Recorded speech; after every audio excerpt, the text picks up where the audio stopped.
ॐ वक्रतुण्ड महाकाय सूर्यकोटिसमप्रभ निर्विघ्नं कुरु मे देव सर्वकार्येषु सर्वदा। सरस्वती नमस्तुभ्यं वरदे कामरूपिणी विद्यारम्भं करिष्यामि सिद्धिर्भवतु मे सदा। गुरुर्ब्रह्मा गुरुर्विष्णुः गुरुर्देवो महेश्वरः गुरुः साक्षात् परं ब्रह्म तस्मै श्री गुरवे नमः। ॐ सहना भवतु सहनौ भुनक्तु सह वीर्यं करवावहै तेजस्विनावधीतमस्तु मा विद्विषावहै। ॐ शान्ति शान्ति शान्तिः। ॐ श्री परमात्मने नमः। ॐ श्री परमात्मने नमः। अथ षष्ठोऽध्यायः।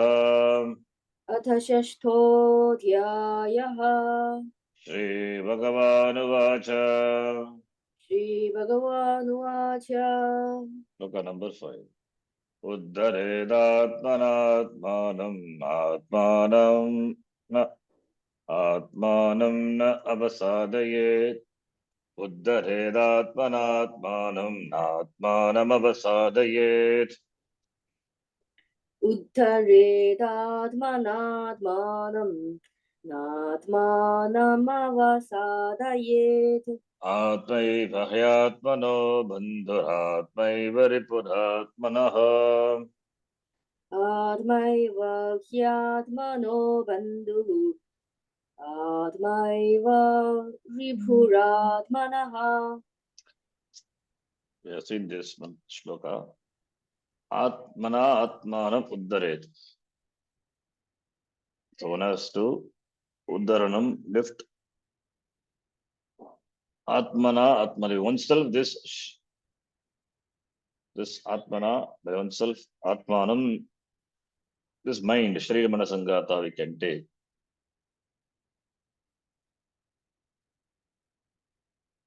Only you can lift yourself up so that you, the individual can lift the mind, mainly the mind, sharira mana sangata, mainly mind. Because mind alone is manameva manushyanam karanam bandhamokshayoho. Mind is the cause for all the problems. And mind and the body are so interconnected. The impact of one is seen in the other. Therefore, you lift yourself by yourself. So, Shaidamana Sangata, Atmanam, Uddharet by oneself. Nobody can do it, you have to do it yourself. Individual has to take care of his mind. An individual, a jiva, has to lift his mind by following values, by following dharma, by exposing oneself to the shastra vichara. Atmanam na avasadahe. Don't pull yourself down. May not you pull your mind down. Keep your mind always in high spirits. Then Atma is Atmanaha Bandhuhu. Then you become a friend of yours. Otherwise, you become enemy of yours. That is the discussion done. Further, Bhagavan continues. Next shloka. Let us read shloka number 6. Bandhuratmatmanastasya yenatmaivatmana jitaha. बन्धुरात्मात्मनस्थस्य येनात्मैवात्मना जितः अनात्मनस्तु शत्रुत्वे वर्तेतात्मैव शत्रुवत्. अनात्मनस्तु शत्रुत्वे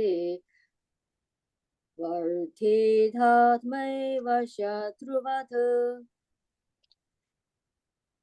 Bandhu Atma Atmanaha Tasya. If Atma is made one's friend, Yena Atmana Yena Atma Atmana Chitaha, by which for the one who has for the one Bandhu Atma Atmanaha Tasya for that one, for the person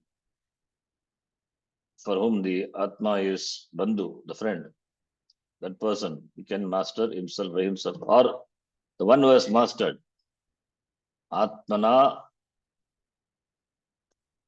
Atmana Jitaha, who has mastered oneself. For the one who has mastered oneself is a friend who has got self-mastery. The one who has self-mastery, that person, for that person,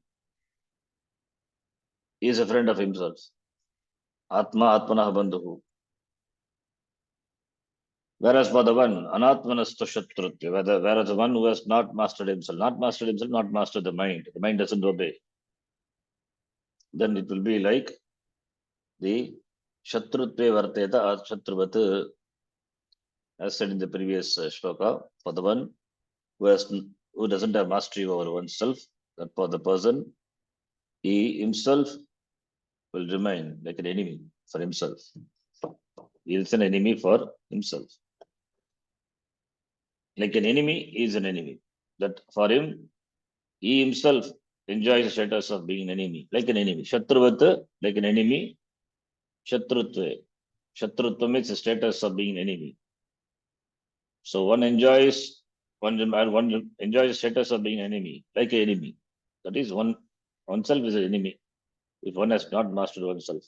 If the mind obeys you, then you are the friend of yourself. If you have self-mastery, then you are the friend of yourself. If you don't have self-mastery, then you are the enemy to yourself. That is the meaning. Self-mastery is Shama, Dhamma, etc. With regard to mind, body, and senses, sense organs, there is mastery. They obey his command, not he obey their command. That is what self-mastery. So therefore, here the sadhana chatushtayam is talked about. The qualification, the adhikaritam required on the part of the person. Only who has self-mastery, he can alone do dhyana. For the one who doesn't have mastery over mind, how can he sit for meditation? How can he listen to Shastra? How can he do Shravanam? How can he do any activity for that matter? Not possible. Tasya here refers to Atma. Atma is oneself. Discussed in the previous shloka, this for that self, the self is a friend. When the self has been won over. So here we have to notice Atma is not Sachidananda Atma. Here we are talking about Atma is Sharira Mana Sangata, otherwise Atma meaning mind. Depending on the context, we have to give the meaning of the word Atma. Atma can mean mind, Atma can mean sense organs, Atma can mean body, Atma is a reflexive pronoun. Atma can mean Sachidananda Atma also. So we are talking about mastery over oneself, not mastery over Atma. Mastery over oneself. Therefore, mastery over Atma is Anatma, means Sharira Mana Sangata.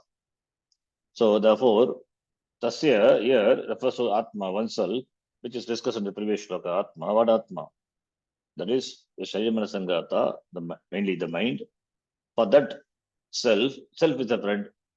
The mind which is mastered is a friend to oneself. Then, when the self has been won over, Jitaha, conquered, won over, Atma cannot be won over. Therefore, this Atma is this Sharira Mana Sangata, mind can take. What self is discussed here? Yes, here himself has discussed. What Atma can be won over? It cannot be Sachidananda Atma. I can win over something that I can objectify. Atma is myself. How can I objectify myself? So therefore, it is not Sachidananda Atma. Here is Sharira Mana Sangata. The body is objectifiable, mind objectifiable, sense organs objectifiable. So that is what is referred to as Atma here in this shloka. And the only object in which I have the I notion, Atma Buddhi, is Karya Karna Sangata, this body mind sense complex. So that is what is referred to by the word Atma. So Atmana Jitaha.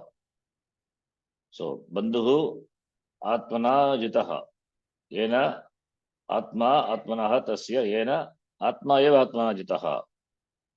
Conquered by oneself. You operate the body mind sense complex. Therefore, you have mastery over yourself. Mastery over yourself by yourself. Mastery over Karya Karana Sangata by yourself. It is this complex that is in one's hands and that has to be mastered. That has to be won over. Won over by whom? Not by others, by oneself. That is what Atman, that again Atmana, meaning one's inquiry. How do you have mastery over this? By vichara, by thinking, by inquiry, by one's own inquiry, by one's own discipline, tapas, by one's own will and effort, by tapas, discipline. So it can be won over. Three powers at our disposal. The one who has mastered the body mind sense complex is called a Vashi. Navadvare Puredehi, Naiva Kurvan Nakarayan. So Sanyasyaste Sukham Vashi. This is Vashi. Vashi means the one who has mastery over his Sharira Manasangata. It's called a Vashi. And he's referring to himself or herself. The body mind sense complex serves this person with the threefold powers, three Shaktis. Trivida Shaktayaha. It is endowed with the power to think. It is endowed with the power to think.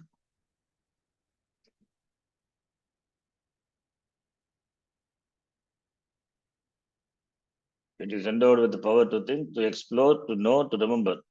That is Jnana Shakti, the power to desire, to will, Icha Shakti, and the power to act, to make or do. Kriya Shakti. Three powers are at the disposal of one who is a Vashi. That is the one who has mastery over the entire Karya Karana Sangata. When you have mastery over the body, mind, and senses, then all their powers are with you. Therefore, the Karya Karana Sangata becomes a benefactor for gaining that which is desirable. It can take you anywhere. It can take you to anywhere, to Brahmaloka, even to Brahma, to Moksha. So for the one who has mastery over Karyakarana Sangata, that can take him to other loka, up to Brahmaloka, even to Brahma or Moksha. That is self-discipline. That is in the form of sadhana chatushtaya sampatti is prescribed for an adhikari. This is a maximum we can do. You cannot become greater than Brahma. You are already Brahma. In fact, you are already Brahma. You cannot become Brahma. You are already Brahma. So therefore, the one who has mastery over body, mind, sense complex, he can discover the fact that I am Brahma. So therefore, the one who has mastery over the body, mind, sense complex, Sharira Mana Sangata, therefore is endowed with this power and he can utilize his powers properly. Therefore, you are endowed with this power, being endowed with powers. Therefore, you are required to recognize the fact and also appropriate usage of the faculties given. That is why self-mastery. So self-mastery is what is talked about in these two shlokas. Self-mastery. Self-mastery is a prerequisite for Atma Jnana. Atma is, that is self, that is, you cannot have have mastery over Atma because it is you. Here, when we say self-mastery, the self referring to Anatma, which is available for objectification, objectifiable. These are the tools, the karana given by which one can know oneself. Because you can gain punya by following life of dharma, the Karyakarana Sangata again becomes a bandhu. That becomes a means. So that becomes a bandhu. Punya can be gained. Shariram kalu dharma sadhanam. Shariram is a dharma sadhanam. Without sharira, how can dharma can be done? Karma can be done. Dharma meaning karma. How can karma be performed and punya be gained? So for punya papa involves karma, and karma implies Sharira Mana Sangata, Janma, and therefore this body, mind, senses, through which the karma is done. Therefore, by living a life of dharma, one is a one is dharmika person, and by doing good karma, he gains punya. Therefore, one becomes a bandhu to oneself. One becomes a bandhu, a friend to oneself. And for gaining moksha, it also becomes a benefactor to you. Thus, the same Karyakarana Sangata, the body mind sense complex, is a benefactor to you all the way, provided. Of course, that is won over by you. Is all the way provided means it is for gaining punya papa or other loka, and also for brahmajnanam. So it is all the way it is a bandhu. Now, suppose this body mind sense complex is not won over by you, not mastered. Body mind sense doesn't obey you. Then instead is holding you hostage. Then what will happen? The body mind sense complex cannot become a bandhu because it holds you hostage. Instead, you are a bandhu for the body mind sense complex. It means you obey them, not they obey you. In this way, the same Atma meaning here, this body mind sense complex, Sharira Mana Sangata, mainly mind, becomes Ripu, enemy to oneself, creates obstruction for you, who puts the proverbial spokes in your wheels, becomes enemy. Therefore, it destroys you. Self-destruction. So who can destroy oneself? One alone. One chooses to destroy oneself. Therefore, you help yourself, you destroy yourself. When you have self-mastery, you help yourself.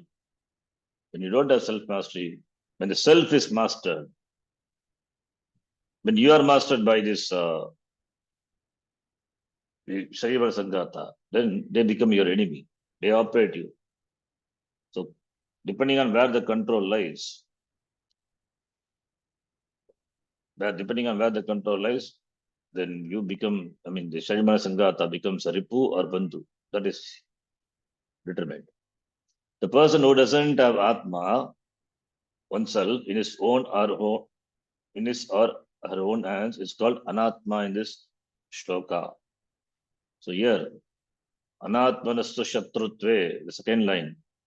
Anatma is like a Shatru. Anatma is that which is not Atma, Anatma. But here, the meaning of the word Anatma has to be understood. Anatma, Sharira Mana Sangata is Anatma only. But here in this shloka, it means the one who doesn't have self-mastery, for him, that is referred to as Anatma. The person who doesn't have self-mastery referred to Anatma.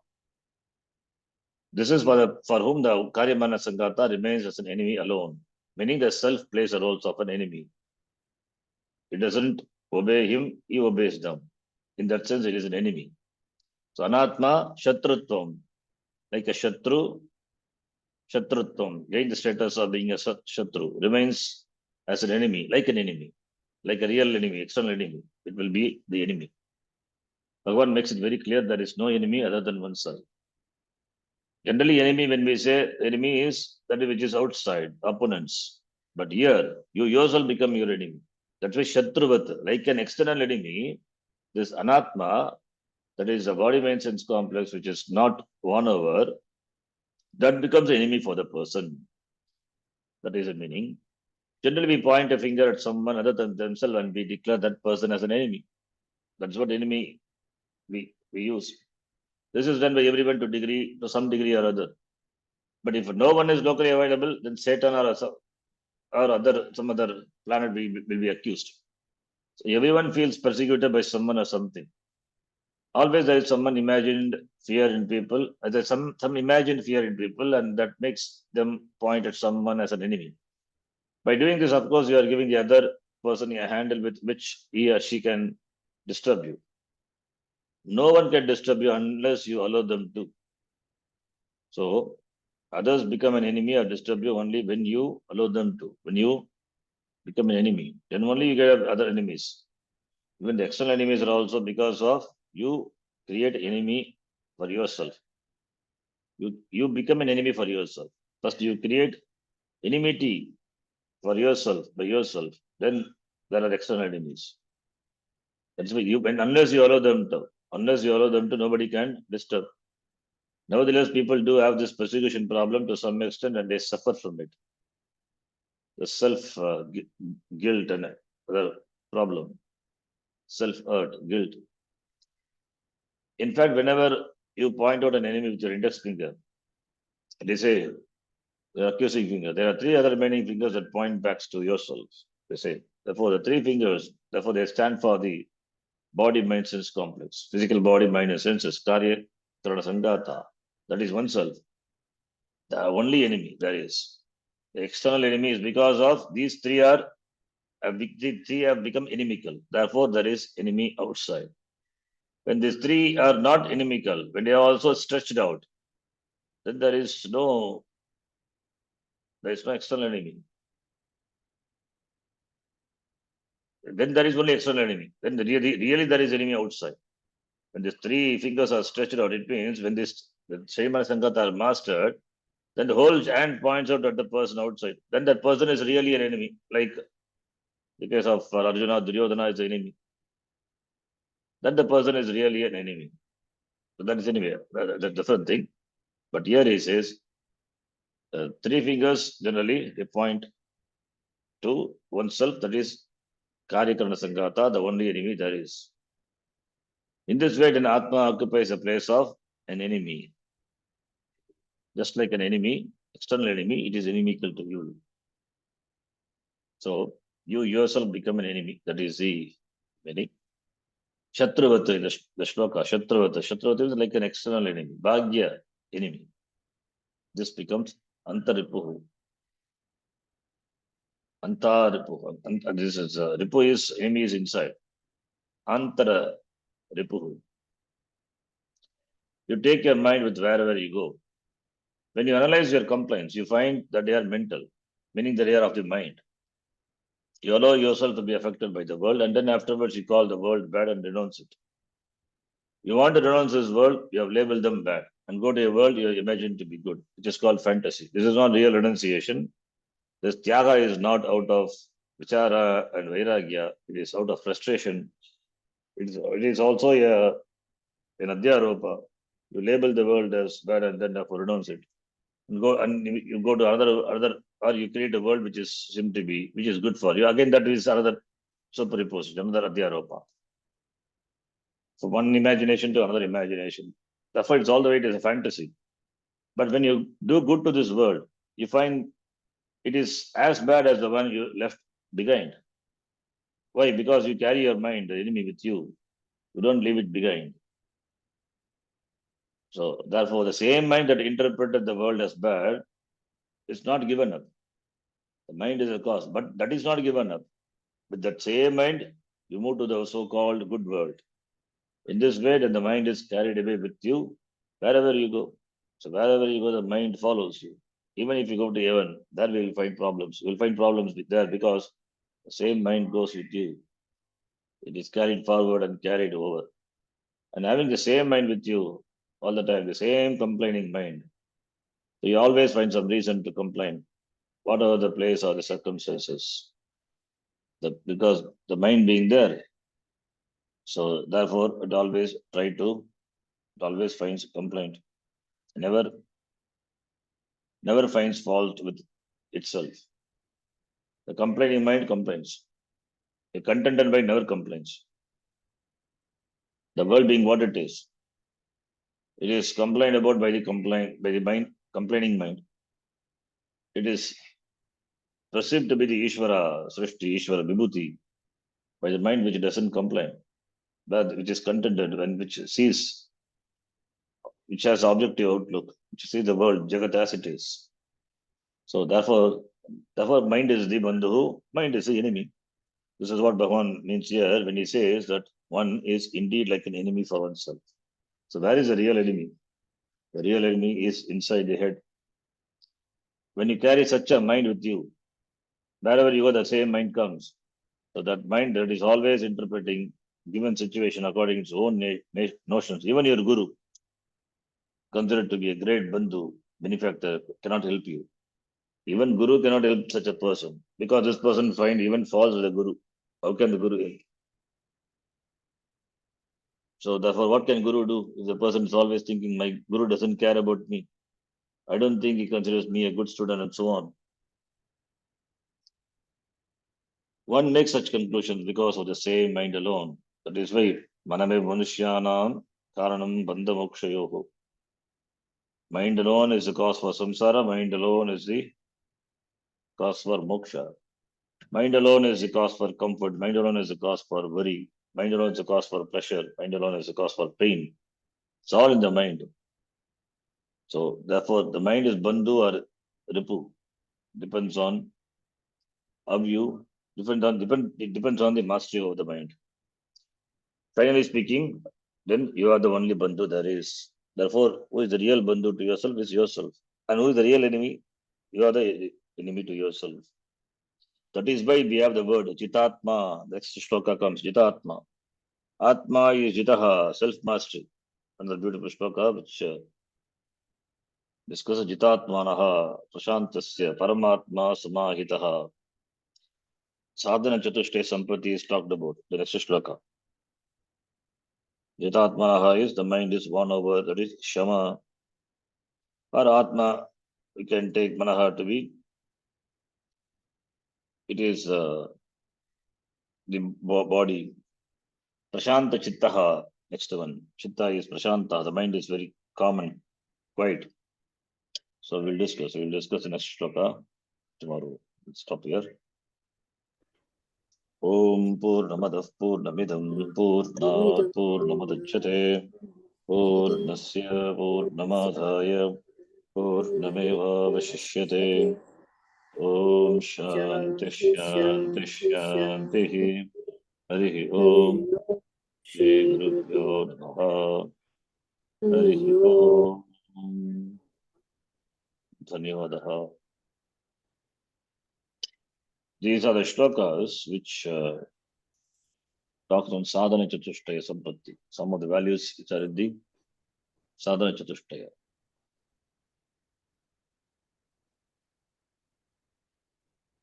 The qualifications, the fourfold qualifications. Okay. Dhanyavadaha.